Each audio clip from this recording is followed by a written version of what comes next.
Selamat siang dengan Om Widi, betul? Oh. Ya, kami dari bisnis perjalanan wisata. Kita penasaran mengenai karya-karya yang Bapak pamerkan di sini, yang Om Widi pamerkan di sini seperti itu. Mungkin boleh perkenalan terlebih dulu. Ya baik. Nama saya Widi Esmatudiarjo, I'm artis di Contemporary Indonesian Artist. Saya adalah bagian atau artis representatif dari event Wajah Indonesia yang diadakan oleh Universitas Gadjah Mada Fakultas Hukum, BEM Fakultas Hukum. Tugas saya adalah menjadi artis representatif bahasa Indonesia, artis yang mewakili event ini. Artis yang menerjemahkan tentang konsep, tujuan, dan dibalik Wajah Indonesia. Mungkin boleh sedikit diceritakan event ini tentang apa seperti itu? Ini event tentang Wajah Indonesia, jadi keberagaman budaya Indonesia yang dikemas menjadi sebuah sajian kerupaan, pameran seni rupa. Terus ada musik juga tadi malam, ada pertunjukan, ada lomba. Jadi kita pengen juga keberagaman itu kan artinya luas banget ya. Keberagaman pengetahuan, keberagaman profesi, keberagaman event, keberagaman kebiasaan dibungkus dalam sebuah event namanya Wajah Indonesia. Wajah Indonesia itu wajah yang beragam, wajah yang berbeda, tapi bisa menjadi sesuatu yang menarik. Kita itu menarik karena berbeda. Saya karya, mempersiapkan karya, memposisikan seniman, mengkondisikan situasi pameran. Lalu mungkin adakah satu hal tertentu yang menginspirasi Om Widi di sini untuk membuat karya seninya? Inspirasinya sebenarnya dalam konteks hari event ini, karena bicara tentang Wajah Indonesia, tentang keberagaman budaya, ya saya menggali aja budaya Indonesia yang adiluhung itu apa sih. Dan di atas di karya saya itu, saya 2 tahun yang lalu nongkrong observasi di Candi Borobudur. Ternyata saya sebagai warga bangsa Indonesia, sebagai manusia Jawa, tak henti-hentinya kagum sama Borobudur.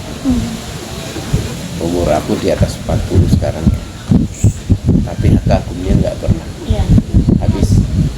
Karena saya datang sekarang bukan hanya sebagai seorang wisatawan, tapi benar-benar orang yang mencintai budaya, orang yang katakanlah bisa menjadi bagian dari budaya itu atau pelaku dari budaya itu, sehingga perasaan saya lebih dalam, sehingga saya bisa merasakan ternyata Borobudur keren, ternyata Borobudur itu mahakarya yang hingga hari ini kan tidak tahu siapa pembuatnya, detailnya, tapi tiba-tiba sekeren itu. Dan kita kan, mungkin kita semua yang ada di sini sering tidak sadar, hanya selewatan aja, oh Borobudur, oh di sana, oh gitu, oh ini, terus nggak mungkin. Selama ini kan, oh kita punya Borobudur, oh candi ini, oh gitu doang. Tapi pernahkah terpikir bahwa kita datang satu relief aja segini? Tahu ya, gila ya, susah, keren, dan pada zamannya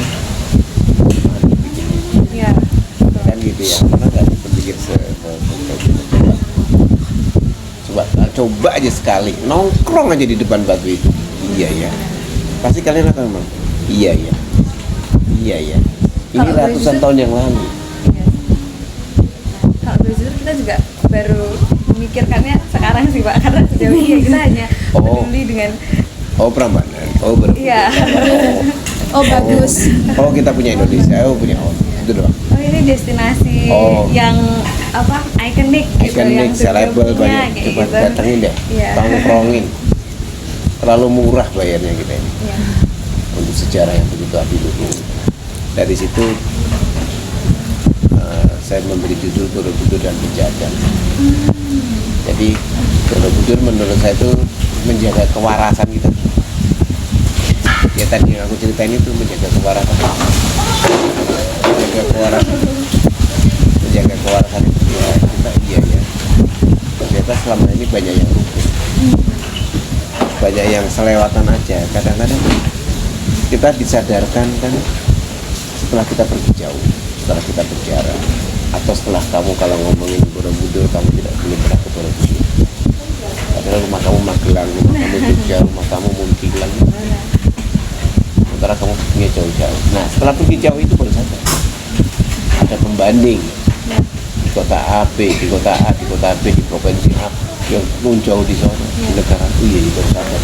Pas datang, itu yang menggugah kesadaran saya secara pribadi bahwa ngapain itu. Saya sampai ada yang lain videonya pakai yang mana itu, nanti tinggal diedit tuh. Bisa.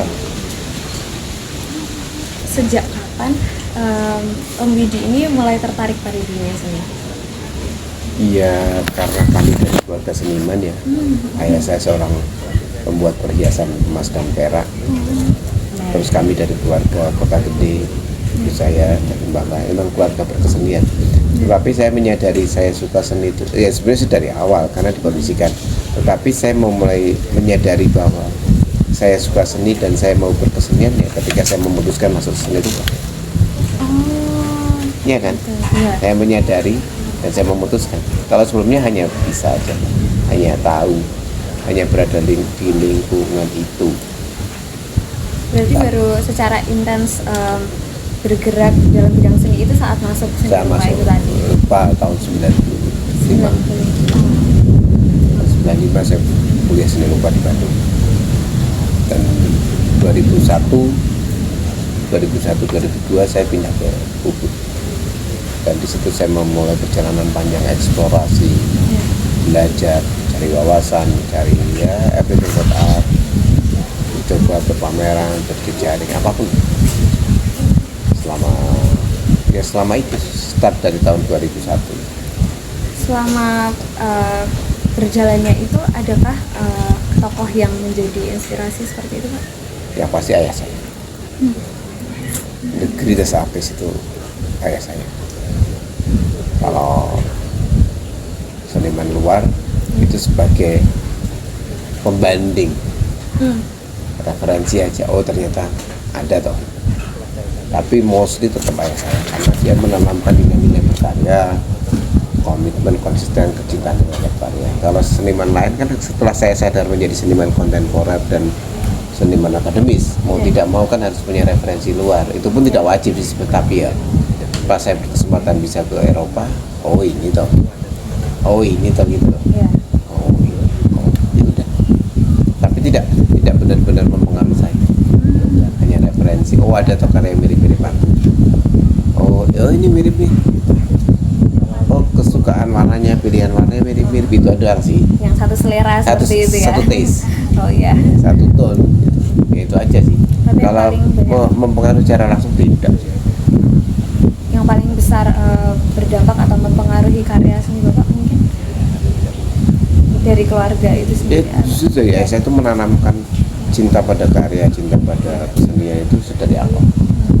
Tapi tidak menyebutnya seniman itu. Iya kan? Iya. Karena sebutan seniman yang melekat itu kan setelah kita bergelut, Iya. setelah kita betul. eksis, kemudian orang lain menyematkan, Betul, iya. ya kan? Iya. Mungkin pertanyaan selanjutnya, biasanya untuk menghasilkan suatu karya itu di mana mendapatkan idenya gitu? Apakah ada kayak tempat tertentu, harus di tempat yang seperti apa, mungkin seperti itu Pak? Kalau saya menyebutnya karena saya punya studio lukis untuk berkarya, ruang kerja. Saya punya rumah, punya joglo, saya punya warung ngopi, tempat saya ngopi. Jadi saya bisa pisahkan. Jadi asal saya sudah masuk ke studio ya ide mengalir aja. Karena buat saya bekerja itu sudah menjadi sebuah kebutuhan, bukan kewajiban. Mau tidak mau saya harus berkarya. Saya harus berkarya, saya harus membuat sesuatu, saya harus, sudah bukan paksaan lagi. Laku tidak laku, pameran tidak pameran, penting tidak penting, saya harus berkarya. asal masuk studio aja. Iya. Jadi buat saya menjadi seorang seniman itu pekerjaan, bukan hobi. Menjadi seorang seniman rupa itu seperti menjadi dokter, menjadi polisi, menjadi lurah, menjadi penyanyi, menjadi supir, sama profesi. Bukan cuma sekedar pas pengen tersebut, enggak, profesi. Kenapa sebutnya sebagai profesi? Karena menurut saya secara pribadi itu adalah sesuatu yang saya gelutin dan menghidupi saya. Ayah kamu pakai bank, dia datang berangkat ke bank. Ayah kamu jualan di pasar, dia berangkat ke pasar. Komedi melukis, dia datang ke studio. Sama kan? Iya. Itu aja. Yang membedakan adalah yang kita pegang, yang kita geluti. Kalau pedagang berarti di pasar, jualan sayur, jualan baju. Pegawai kantor berarti ke kantor. Iya. Pegawai toko berarti melayani di toko. Kalau aku memproduksi karya masuk studio, sama aja. Iya. Studio bisa rubah menjadi kantor, bisa berubah menjadi kantor sekolah, bisa kantor kelurahan, sama aja. Iya. Tapi intinya berkarya buat saya kebutuhan kerjaan, sesuatu yang bisa dipertanggungjawabkan, harus dipertanggungjawabkan. Wow. Kalau untuk event ini mempersiapkannya berapa? Event secara khusus ini sudah dipersiapkan oleh panitia anak-anak teman-teman UGM itu sudah 3 bulan. 3 bulan. Tapi kalau perkaryaan saya kan sudah saya siapkan 2 tahun. Wow. Sudah siap. Oh wow. Nah, karena saya hobinya, saya tertib disiplin berkarya aja kan. Makanya pas bikin berjut, bikin aja. Tiba-tiba ketemu tema yang pas. Ya enggak? Target audiensnya? Sebenarnya itu bukan event ini Wajah Indonesia itu sebenarnya bukan tanggung jawab saya untuk melihat siapa target dan sebagainya, tapi panitia UGM. Cuman saya membuat karya berdasarkan tema yang diusung tentang keberagaman Indonesia.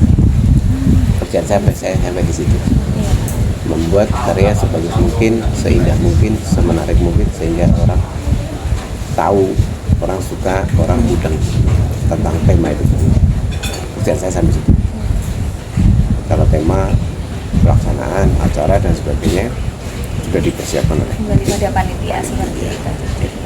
Kalau misal pada umumnya mungkin kayak di luar event ini, saat Bapak saat membuat karya, apakah mentargetkan audiens tertentu seperti itu? Enggak sih, sebenarnya karya saya itu bisa dinikmati dari anak kecil sampai tua.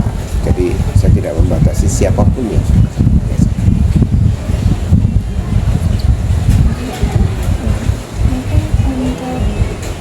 Yang terakhir mau tahu tentang pesan yang ingin disampaikan melalui yang ada di sini semuanya. Pesan, jadi kalau kalian mengerjakan sesuatu, spesialnya art lah ya, karena spesialnya art ya, cintai. Dengan cinta itu kalian pasti punya komitmen yang kuat, konsisten. Jangan hanya hasil belakangan, tapi lakukan dulu dengan baik, lakukan dulu dengan konsisten, lakukan dulu dengan totalitas apapun ya. Tapi kalau suka art, semakin totalitas semakin intens semakin baik. Jadi konsisten apapun. Kalau Om Widi ngambilnya seniman harus konsisten biar karyanya dikenal, dilihat orang, dan butuh waktu. Om Widi apa sih? Merah, hijau, kuning, biru. Saya kan butuh identitas. Saya pakai kertas ulang-ulang. Saya butuh waktu puluhan tahun untuk menyadarkan orang, mempertemukan orang yang pas dengan kita tadi. Jadi yang digarisbawahi adalah konsisten. Nggak bercakap. Mau jelek, mau bagus, mau susah, mau senang terus. Sejauh ini apakah masih ada kayak karya yang paling berkesan untuk Om Widi? Semua karya. Wow. Karena semua karya karya memiliki peristiwanya masing-masing. Bahasanya era masing-masing. Oh, tema ini pada saat saya berada di sini. Oh, tema ini menceritakan saya pada kondisi ini. Jadi setiap karya adalah peristiwa, setiap karya adalah memberikan impression sama sendiri. Jadi saya nggak memberikan itu. Baik. Ada pertanyaan lain? Ada pertanyaan lain? Nggak ada. Udah? Ya, terima kasih banyak Mudi untuk waktu dan kesediaannya, dan kami tanya-tanya dari tadi. Mohon maaf karena mengganggu waktunya juga. Kami tutup sampai. Ya, terima kasih banyak. anak-anak.